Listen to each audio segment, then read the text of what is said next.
Greetings and welcome to Precalculus, Polynomials and Rational Functions. In this lesson, we're going to really focus on rational functions. Let's go back a few steps and talk about combining functions. We are allowed to take two functions, let's just call them f and g. We're allowed to add them, subtract them, and multiply them, and it does result in a polynomial function. F divided by g generally does not result in a polynomial. It actually usually results in a rational function. That doesn't mean it can't result in a polynomial. It just generally doesn't. It's usually a rational function. So that's what we're going to focus in on now. A rational function is any function that can be expressed in the form of, here's our function, f of x. And we can have a numerator, let's just call that n of x, divided by or over our denominator of d of x. Now, n of x and d of x are polynomials, and we do not want our d of x to be equaling 0. So d of x is not allowed to equal 0. The domain of our f of x are all real numbers, where our denominator d of x does not equal 0, which that makes sense. You've already you've already done that.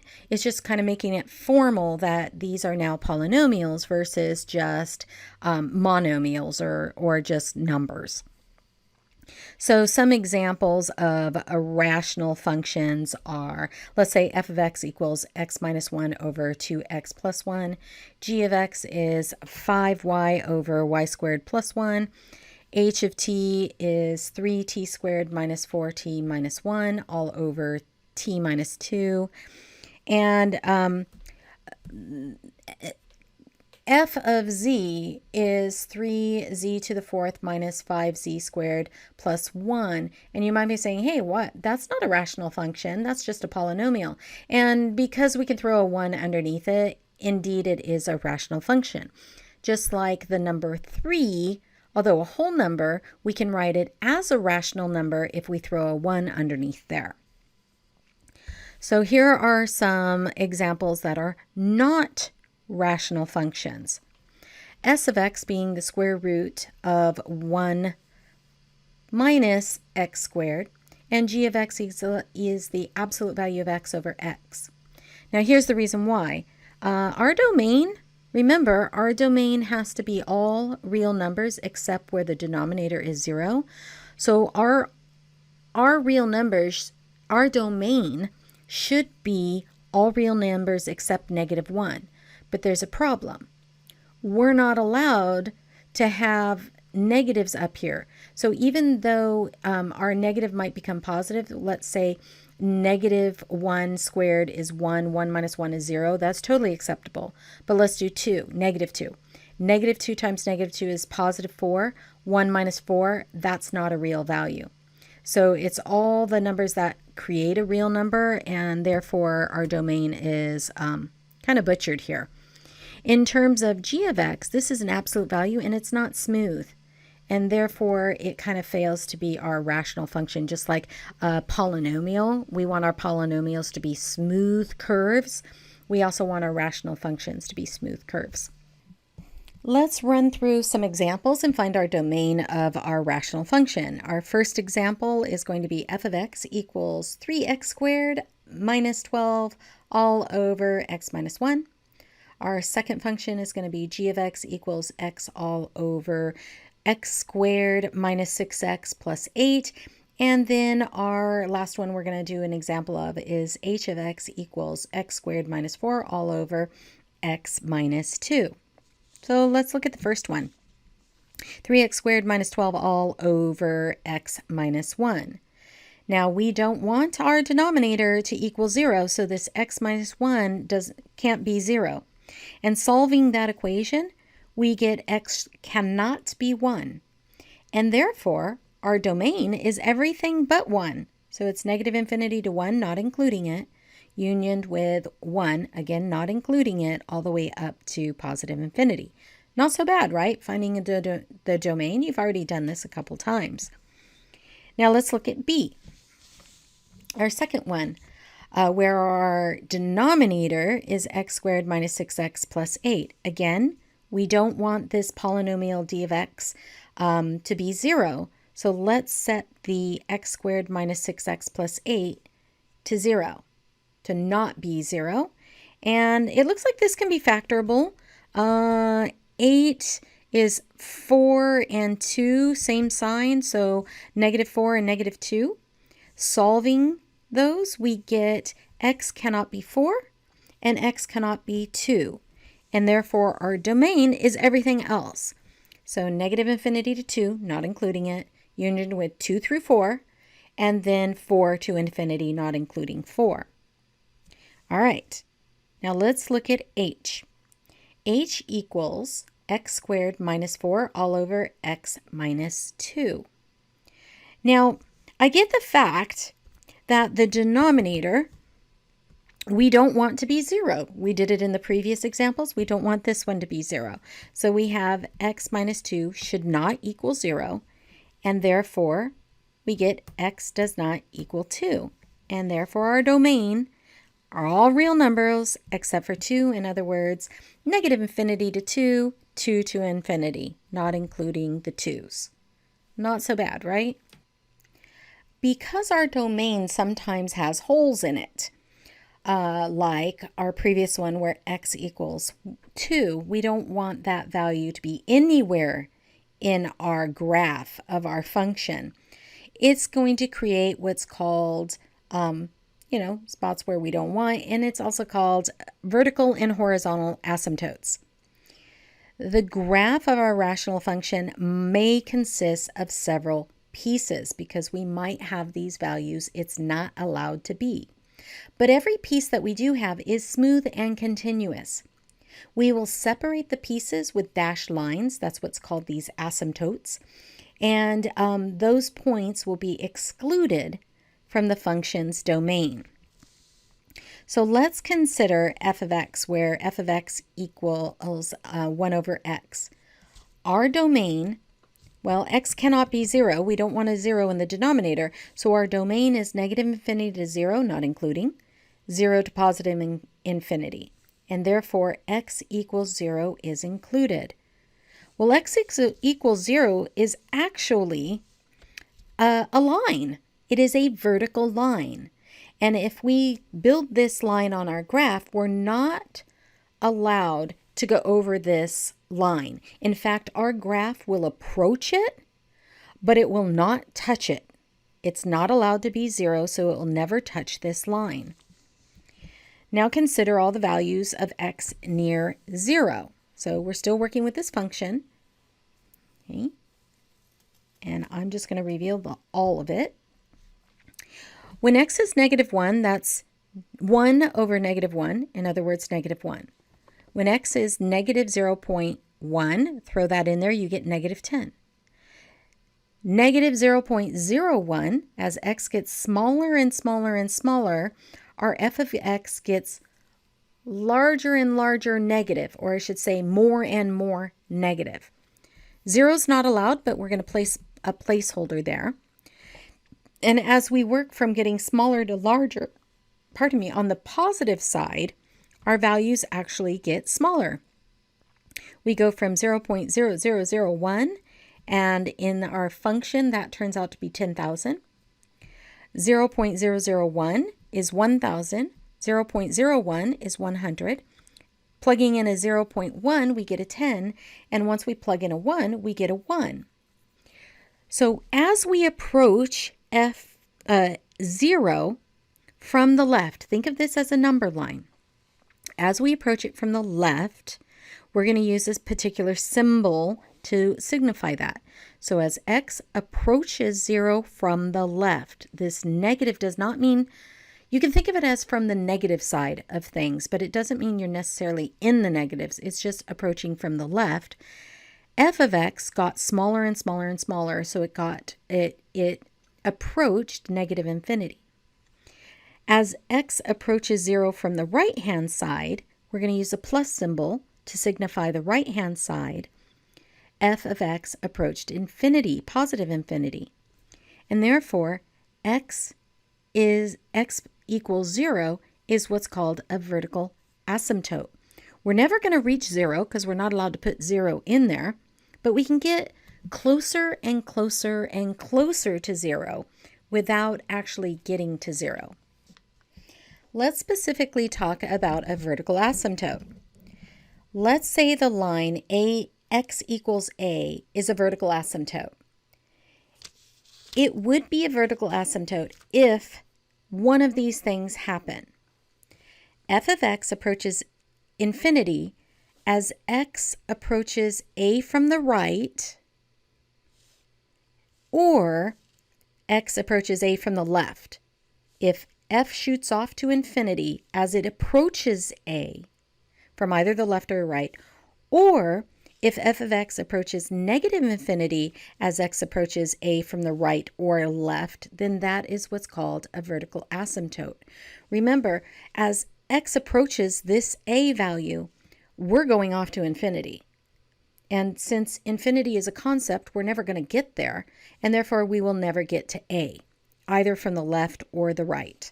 And therefore it is a vertical asymptote. So I want to show you some examples of vertical asymptotes. This is x approaching from the left, and it goes down to negative infinity. So as x approaches a from the left, f of x approaches negative infinity. As x approaches a from the right, and that's right here, it approaches positive infinity. So now it's approaching a, but it's never getting there. Okay. As x approaches a from the left, here we go, we're approaching it, but then we shoot off to positive infinity. Or as x approaches a from the right, we're coming in from this way, we don't get to a, we just start shooting to negative infinity.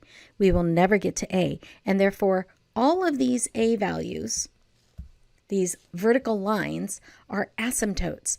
Now I know I put a on the positive side, but a could be anywhere on the x-axis. It doesn't have to be positive. It could be over here on the negative side as well. So if x equals a is a vertical asymptote for our function, then a is not in the domain of f of x. The graph of f of x does not cross the line x equals a. That's different from when we start talking about a horizontal asymptote. A vertical asymptote, you are not allowed to break through it. You're not allowed to cross it. So now let's talk about that horizontal asymptote. If we have some line, y equals k, and it's a horizontal asymptote of the graph, then f of x approaches k as x goes to infinity. Or if f of x approaches k as x goes to negative infinity, then it is a horizontal asymptote. And you'll see it in action. So just hold on a sec. It just dawned on me. I said, wait a sec, and I'm recording, so it's wait a second for me, but for you, it's just continuous video. So sorry about that momentary loss of brain there. All right, so let's take a look at this. As x approaches negative infinity, negative infinity, it actually, our y, how do I want to word that? I'm losing my words. I'm losing my mind. Okay.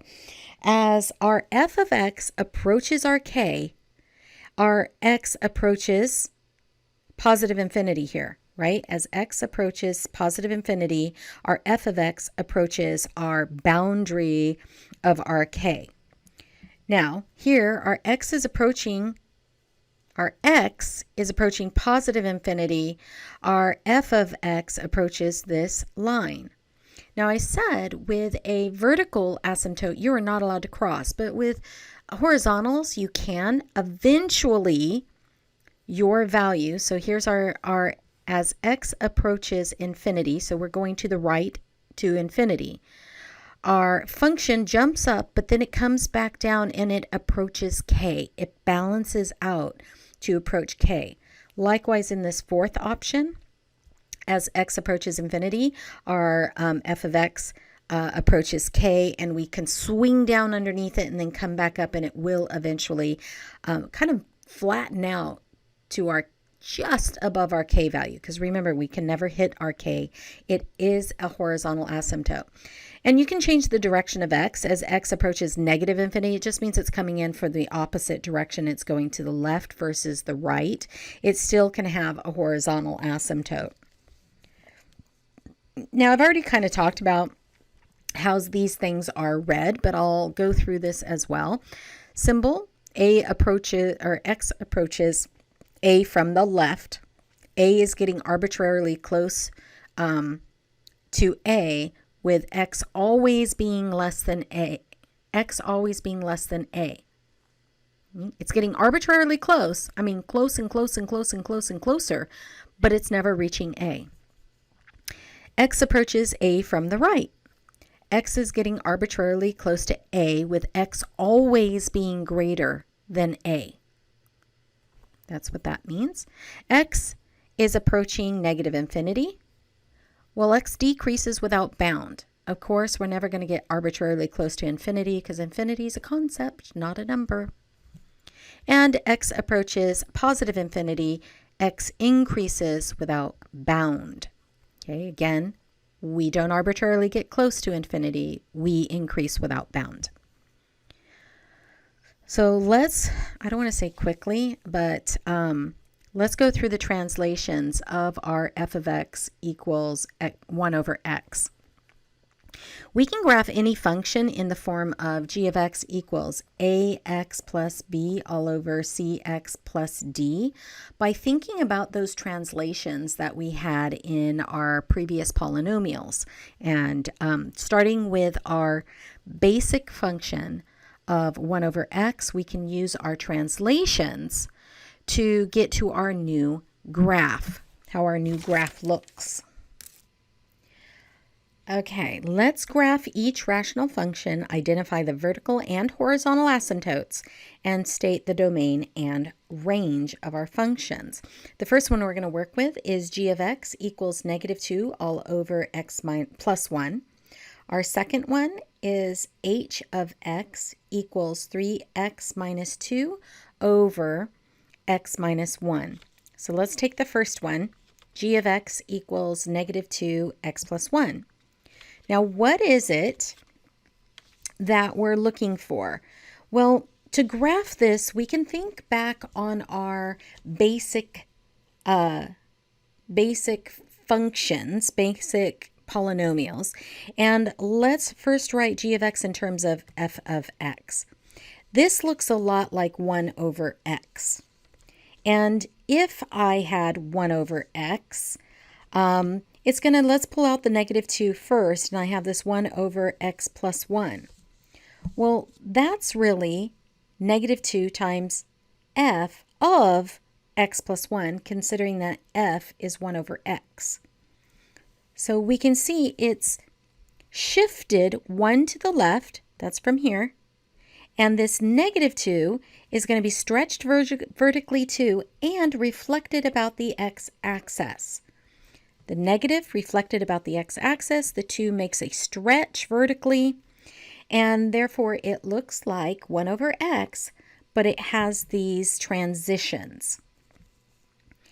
We know our domain is -infinity to -1. Why -1? Because we're not allowed -1 here, otherwise our denominator would be 0 to +1. And our range is -infinity, 0 to 0 to -infinity. Now, how do I know that? Well, as we get closer and closer to -1, this comes closer and closer to 0. Remember the previous example? It gets closer and closer to 0, and therefore multiply anything by 0, we approach 0. We're not allowed to be 0. We're never going to get a 0 out of there. You could set this to 0 and try and get some x value to equal 0, and you're never going to get an x value to equal 0. That's another way of doing it. Therefore, we have a vertical asymptote at x equals -1. We have a horizontal asymptote of y equals 0, since we're never going to get to 0. All right, let's plot this. Keeping in mind, we have the normal graph of 1 over x that we're going to mimic, except we're going to shift it 1 to the left. We're going to stretch it vertically to, and we're going to reflect it about the x-axis. We're going to have a vertical asymptote at -1 and a horizontal asymptote at 0. So what I do is always plot the asymptotes first, and you can see what it looks like if I just have the asymptote. Y equals 0, x equals -1. And from here, you can plot a couple points to help you make the curve, but we know it's reflected across the y-axis, and we know the normal function 1 over x is a curve. And remember, because these are asymptotes, we don't cross over these curves. So that would be the completed graph. When we are hand graphing something, close enough is good enough. If we were doing this for a particular project and we had to be more accurate, then you would probably have a computer graph it for you. Let's look at our second example. H of x equals 3x minus 2 all over x minus 1. Because I'm not too sure what format this is in, I'm going to modify the way that this looks so I could get it looking like 1 over x, and then I can use my what I know about being a transition to help me graph this. Now, I ran out of paper down below, and therefore the graph is right here, so I'm actually going to try and cover up the graph so you don't quite see it yet. There we go. Okay, first things first, to get it into a format where it's like 1 over x, I'm actually going to do this division. And I decided, instead of synthetic, I decided long division.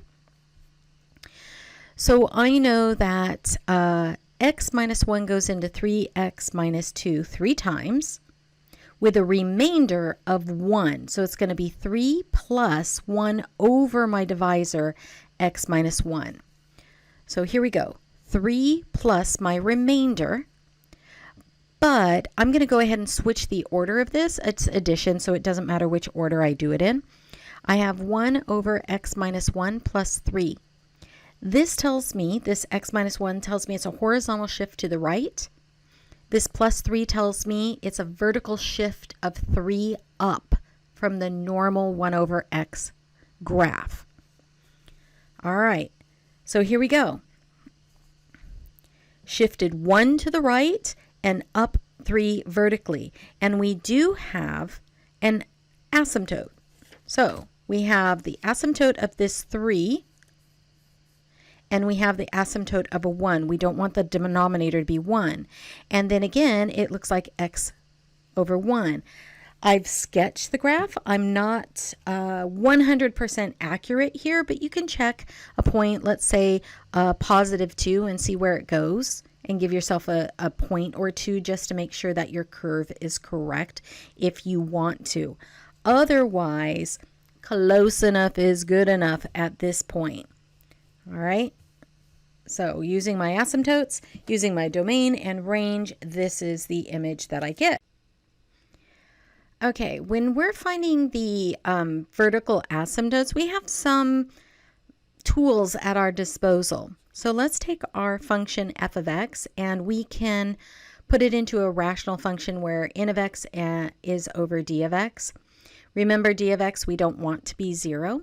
But if they do not have a common factor, then the line a of x equals a is a vertical asymptote. So if there's nothing in common that we can factor out, this leftover d minus a or x minus a, it's the a that is the vertical asymptote. So let's find the vertical asymptote of 3 problems. F of x equals 1 over x minus 1. G of x equals 1 over x squared minus 9, and h of x equals 1 over x squared plus 1. Now, working with the first one, we can see that between 1 and x minus 1, there's no common factors besides 1. We're looking for something besides 1. And therefore, we know that d of x cannot equal 0, so x minus 1 cannot equal 0, and therefore x equals 1 is the vertical asymptote. It's that straightforward. So if there are no common factors, whatever number makes the denominator 0, that's the vertical asymptote. For b, we have g of x equals 1 over x squared minus 9. We're going to do the same thing. We're going to see, are there any common factors? Well, no, there are no common factors, so now we're going to concentrate on our denominator. We don't want our denominator to be 0. I'm going to solve this equation of x squared minus 9 equaling 0, and I should probably have a we don't want it to be 0. And therefore add 9 to both sides, take the square root, and therefore we do not want x to be plus or minus 3. So we actually have two vertical asymptotes. We have x equal 3 is a vertical asymptote, as well as x minus 3 is also a vertical asymptote. So our graph is not just divided up into two pieces, it's divided up into three because we have two vertical asymptotes. All right, let's take a look at our last example here. H of x equals 1 over x squared plus 1. Same idea, we're going to look for a common factor. There are no common factors, well, besides 1, and therefore we do not want our denominator to be 0. So whatever value makes that 0 is our asymptote. Subtract 1 from both sides, we get x squared we don't want it to equal negative 1. Take the square root of both sides, and we get x equals plus or minus the square root of negative 1. But that square root of negative 1 is really I. This is not a real solution. So plus or minus I is not a real solution. So there's actually no vertical asymptotes because we're only dealing with real numbers on our graph. That is the real number plane, not the complex number plane. So we actually do not have any vertical asymptotes there. So let's look at an example. Let's find all of our vertical asymptotes, and we're going to do two problems. First problem, h of x equals x squared minus 9 all over x minus 3. G of x is x plus 2 over x squared minus 4. Let's focus on the first one. First things first, are there any common terms? Well, our numerator is x squared minus 9, and I can factor that into x minus 3 and x plus 3. And our denominator is x minus 3, so let's factor out this common term, and I am left with x plus 3 in the numerator. Now x plus 3, as long as x is not 3. We're not allowed 3 here in the denominator still, even though we factored it out. It's still a problem number in the original equation, so we're not allowed to see it. And in fact, we have a gap at x equals 3, but the graph itself of x plus 3 is a line with a gap at x minus 3. So there's no asymptote, there's actually a gap. And if I was to draw this, it would look something like that, where you have this gap in the line, but not a clear line as in x equals 3. It is not an asymptote, it is a gap. And in fact, h of x has no vertical asymptote because of the common term that can factor out. Now let's look at the second one. G of x equals x plus 2 over x squared minus 4. I'm going to do the same idea where I take my numerator, see if it can be factored, denominator, factor it, and see if there's any common term in here. And in fact, there is. My numerator is x plus 2, and x squared minus 4 can be factored into x plus 2, x minus 2. Those x plus 2 can cancel out. They are the common term. But I still want to keep in mind that a positive 2 or a negative 2 will make my denominator 0. So I do have a whole at negative 2. That's where this whole is. If I cancel something, it creates a whole, but I do have an asymptote still at 2 because this ends up being 1 over x minus 2. If you cancel out something, it becomes a whole. If you do not cancel it out and it's still in the denominator, that is an asymptote. Now that was for locating the vertical asymptotes. Now let's take a look at the horizontal asymptotes. We're assuming that our function is a polynomial, and we're going to go with there's a polynomial in the numerator and a polynomial in the denominator. And just because they might have different degrees, the top and the bottom, I'm using n for the degrees on the numerator and m for the denominator. I do not want either of these leading coefficients to be 0. So we have 3 things it could be. If our n degree is less than our m degree, then the x-axis, meaning y equals 0, is the horizontal asymptote. If n equals m, then the line of y equals our coefficient of our numerator over our leading coefficient of our numerator over the leading coefficient of our denominator is the horizontal asymptote. If n is greater than m, then there is no horizontal asymptote. So if we can keep these 3 rules in our head about the horizontal asymptote, then it should be fairly easy to find them. It really is down to these 3 things. So we're going to look at the degree of the numerator and the denominator and make our decision based on that. So, of course, let's take a look at an example. Let's find our horizontal asymptotes for these 3 functions. F of x equals 5x plus 2 all over 1 minus 3x. G of x equals 2x all over, x squared plus 1, and h of x equals 3x squared over minus 1 over x plus 2. Let's look at the first one. Now remember, we're looking for the degree of each of the function, and indeed the x power is a 1 here and the x power is a 1 here, so n is 1, m is 1. That means that they equal one another, so I take their coefficients in front of that leading term.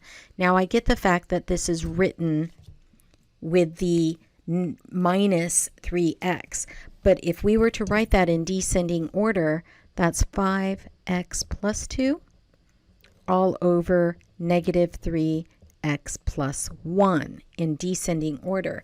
So my leading coefficients are 5 and negative 3. So my horizontal asymptote is where y equals 5 over negative 3, or better said, y equals negative 5/3. This is a line. It's a horizontal asymptote. Let's take a look at the second problem. G of x equals 2x over x squared minus 1. Now, what is the power of our numerator? What's the degree? 1. What's our degree of our denominator? 2. And therefore our n is smaller than our m, and therefore our asymptote is y equals 0. Okay? It's kind of as simple as that. You just look at the degrees and you compare them. Let's look at the third one. H of x equals 3x squared minus 1 all over x plus 2. The degree of the numerator is 2. The degree of the denominator is 1, meaning n is larger than m. And when n is larger than m, there is no horizontal asymptote. Those 3 things. Comparing the degrees. Let's run through some steps on how to graph a rational function. Now there are about a total of 5 steps, so let's run through them. Step 0. All right, we're going to plot a whole. So remove any common factors of our numerator and denominator. It doesn't happen all the time, but you do want to remove any of the common factors, meaning plot the wholes. So now we get to real step one. Find the intercepts, the x-intercepts, which is when our numerator equals 0, and find the y-intercepts. That's when our function itself equals 0. We're going to find the vertical asymptotes. We're going to solve when our denominator equals 0. Step 3 is find the horizontal asymptotes. Well, remember, it's those three rules. So y equals a sub n over b sub m when n equals m, or y equals 0 if n is less than m, and if n is greater than m, there is no horizontal asymptote. Once we have that, we're going to locate the graph relative to the horizontal asymptote. So meaning, we're going to have this, remember when I did that long division? That's what it means. We're going to take our function with its numerator and denominator, and we're going to write it in terms of whatever we can pull out, plus our remainder over our divisor. And we're going to use the signs of our graph for our f of x minus k, where our remainders over our divisor, and test some numbers. So it's nothing that we haven't done before. We have done this. I'll show you all 5 steps.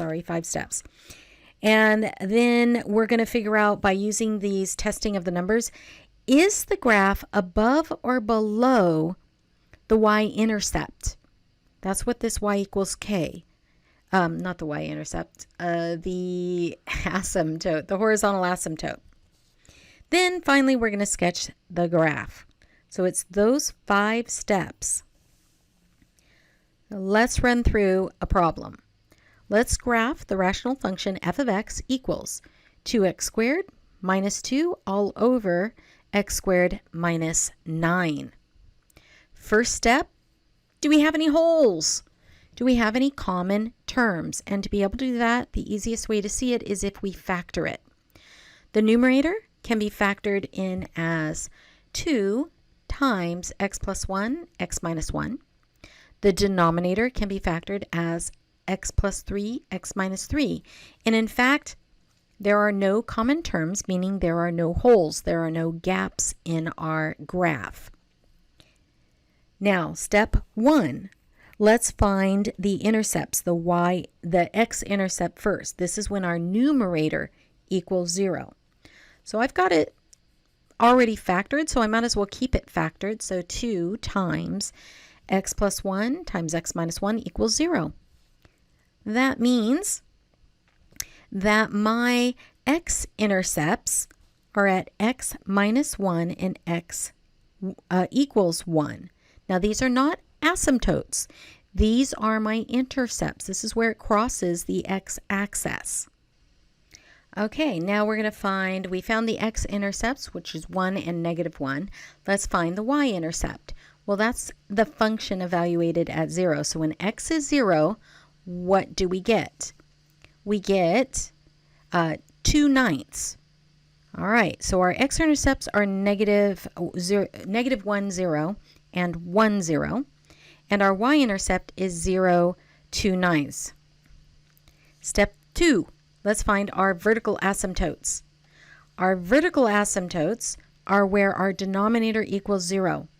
Now the good news is we already factored it, so the hard work is out. We're just going to set our denominator to 0 and see where that leads us. So when we set it to 0, we get x equals 3 and x equals negative 3. These are our vertical asymptotes. Okay? So it depends on what you're solving for. Is this a line or is this a point? With x-intercepts, it's a point. With the asymptotes, it is a line. So our vertical asymptotes are at x equals negative 3 and x equals 3. Horizontal asymptotes. Okay, well, we've got to look at our degrees. Our numerator degree is 2. Our denominator degree is 2. N equals 2, m equals 2, therefore they're equal to one another. So our asymptote is going to be our leading coefficient over our leading coefficient. A sub n, our leading coefficient is 2, our B of m is 1, and therefore our horizontal asymptote is y equals 2 over 1, which is 2. And again, this is a line, it's an asymptote. All right, next step, 4. We're going to graph relative to the horizontal asymptote. Now what that means is normally we kind of focus around the y-axis, but our asymptotes are negative 3 and positive 3, and therefore we've got to figure out, are we going to be above that line, horizontal, which is this y equals 2. Are we going to be above that line or below that line? So here's what we're going to do. I'm going to go ahead and rewrite this using long division. I'm going to rewrite this equation to where 2 is my quotient. My remainder is 16. So when I rewrite this, it's going to be 2 plus 16 over x squared minus 9. Now, if you need to see the work's right here. And I didn't have to go any further than that. Don't know why that was there. All right, so no, I didn't add the 0 in there. I didn't need to because my divisor jumped from a power of 2 down to a constant, and since my also my numerator jumped from a power of 2 down to a quotient, I didn't have to add that plus 0x. You didn't need to. It worked out fine. But if you're more comfortable doing that, you certainly can. All right, so 2x squared divided by x squared is 2, my quotient, and 2 times my divisor, which is x squared minus 9, which gives me 2x squared minus 18. I'm going to subtract this, so I get negative 2x squared plus 18, and I get a remainder of 16. So here's my new function, so I can graph it in terms of my relative to the horizontal asymptote.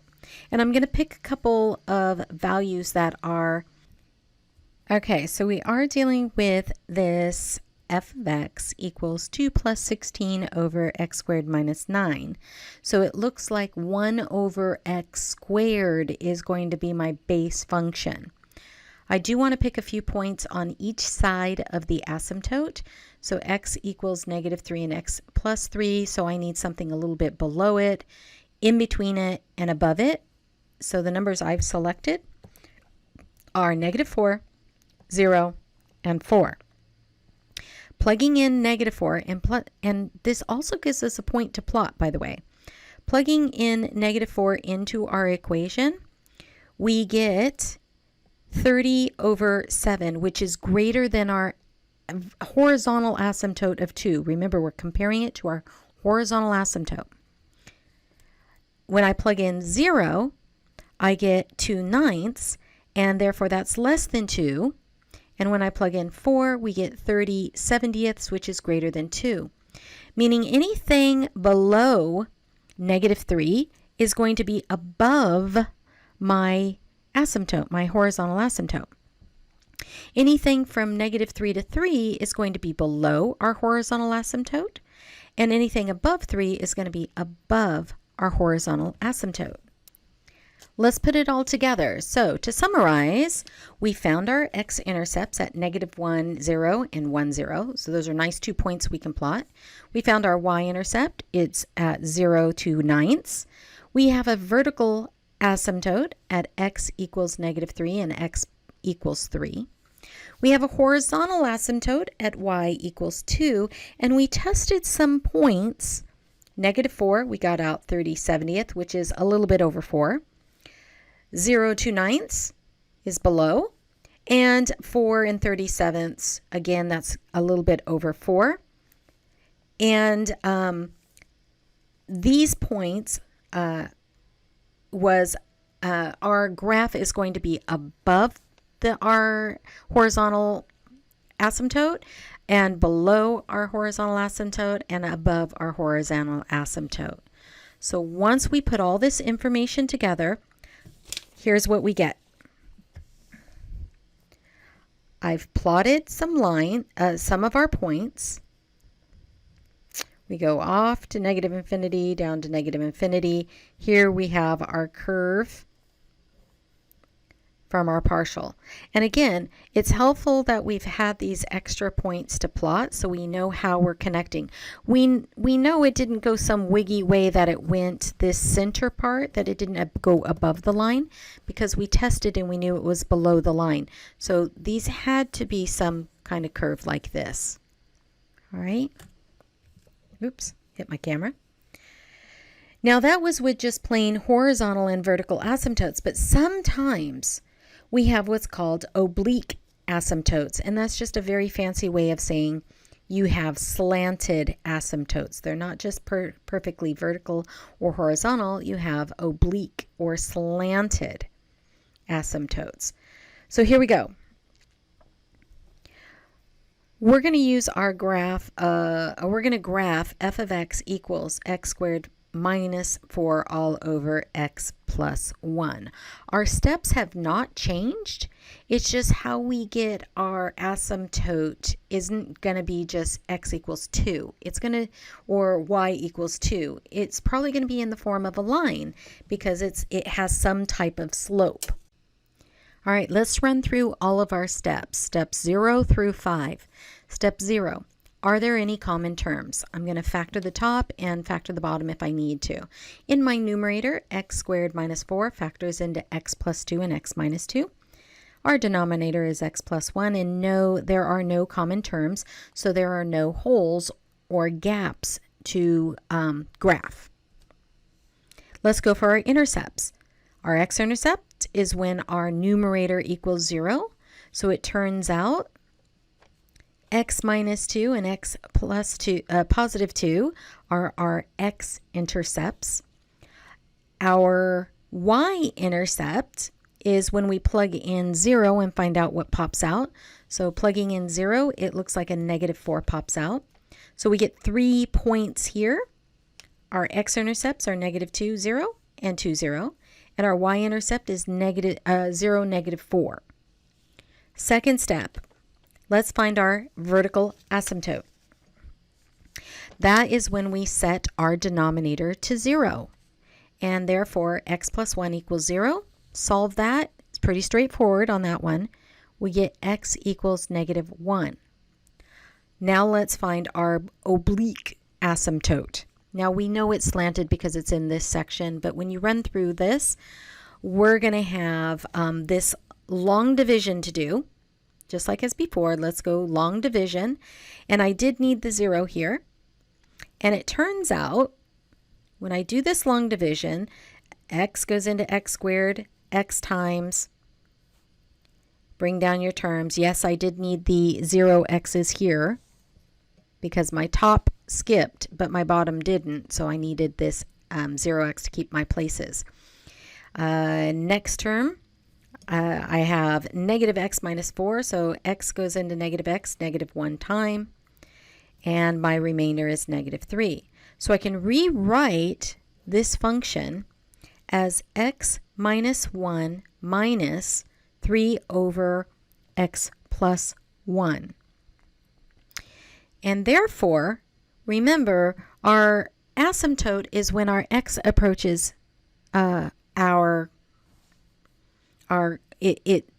this guy approaches negative 1, so this whole thing, or I should say x approaches infinity, so this gets larger and larger and larger down here on the bottom, which means this whole entire thing goes to 0.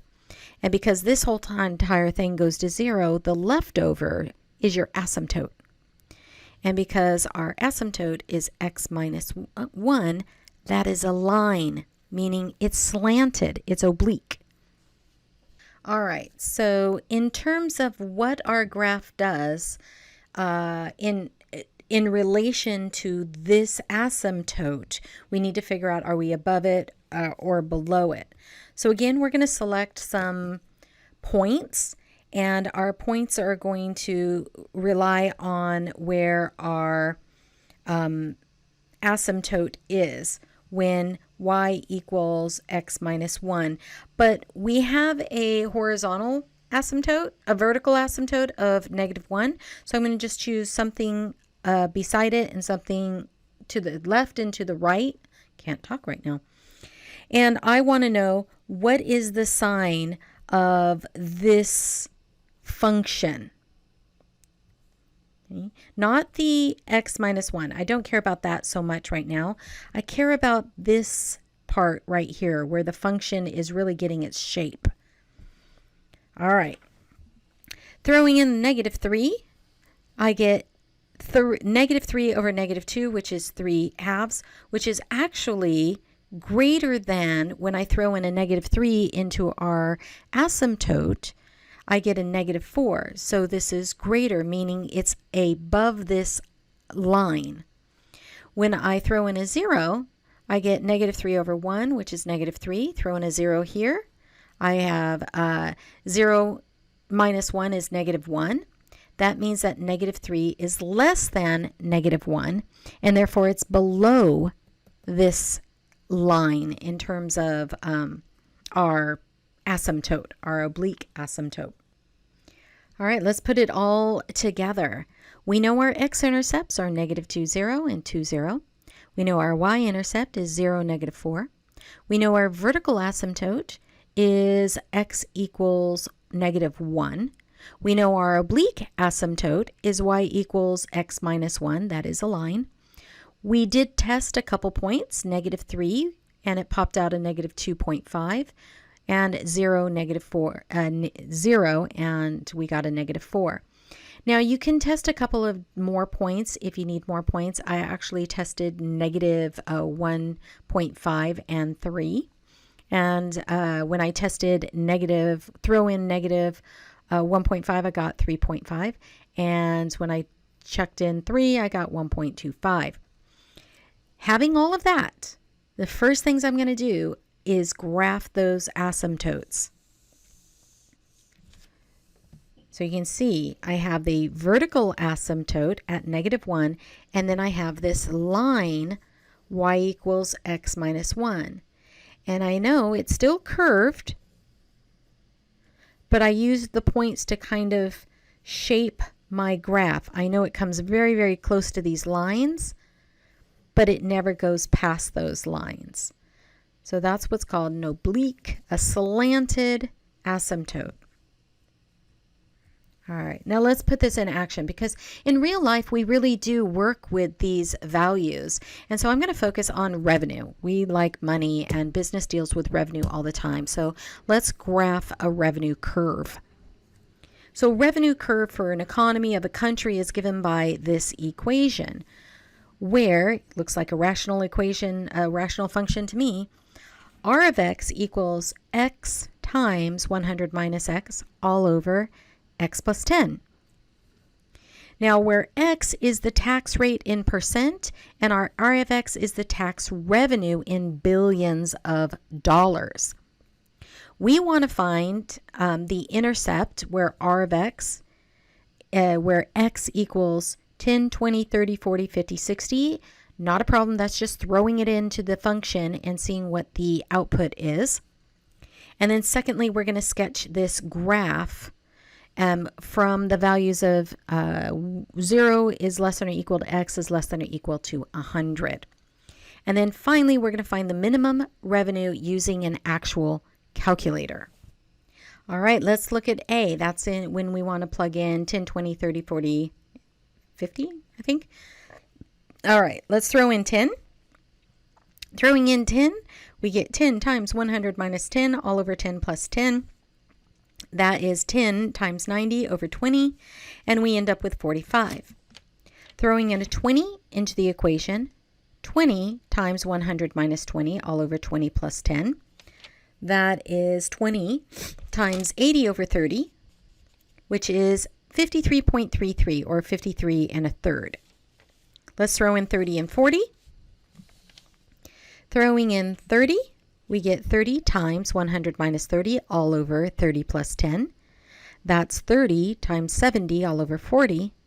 and that's 52.5. I threw it into a calculator and let the calculator do it for me. And throw in 40. We get 40 times 100 minus 40, all over 40 plus 10. That's 40 times 60, all over 50, which is 48. All of these are points we can plot, by the way.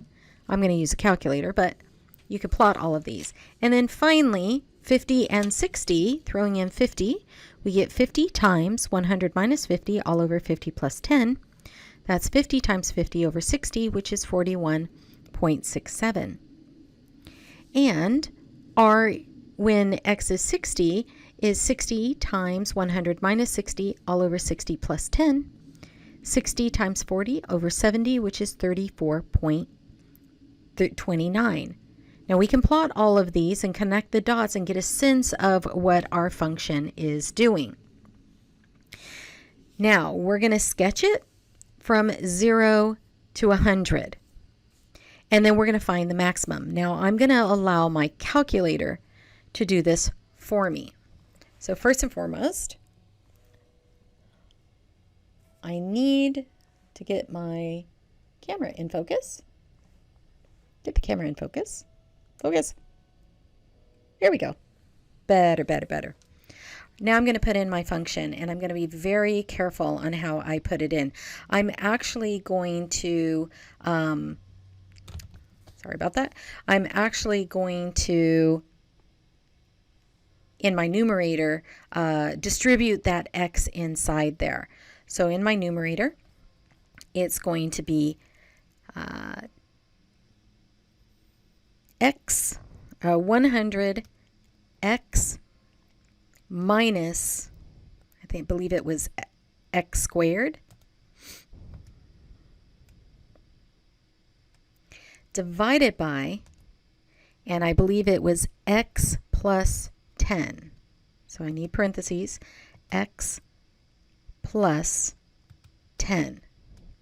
Now I haven't set my calculator's window up or anything like that to limit it. We do want it just go from 0 to through 100. So I am going to pop over to my window and make sure that my window setting is correct. My x minimum is going to start at 0. My x maximum is going to go to 100. My scale, I don't know, we'll do by maybe 10. My y minimum, just looking at my values that I came up with from 10 to 60, my high value looked to be about 53. My low value was 34. So I'm going to say my y minimum, I am going to say 0. I may have to change this later. And my maximum, I'm going to say is, minimum is 0. Delete that. And my maximum, I'm going to go up to 60 because I do have a value that's 53.33. I don't know if I need a little bit higher than that. And again, I'm just going to do the scale. That's the little dashes that show up on my window as 10. The rest of it, I'm going to leave alone. That's for the calculator to figure out. So my x values are going to go from 0 to 100. My scale, my little tick marks are every 10. My y minimum is 0. My y maximum is 60 for now. I may have to change that. And I'm going to graph it. There we go. That's what our graph looks like. It looks like I actually got the graph tall enough on the very first try, which is awesome. Now I want to find out what my maximum is. So I'm going to hit my trace button. And you can see the little dot. And I'm looking for the biggest y value I could get. Right now, I'm at x equals 50, and I get 41.6667. I'm going to keep going. Now I'm at 44 for my y. It's getting larger.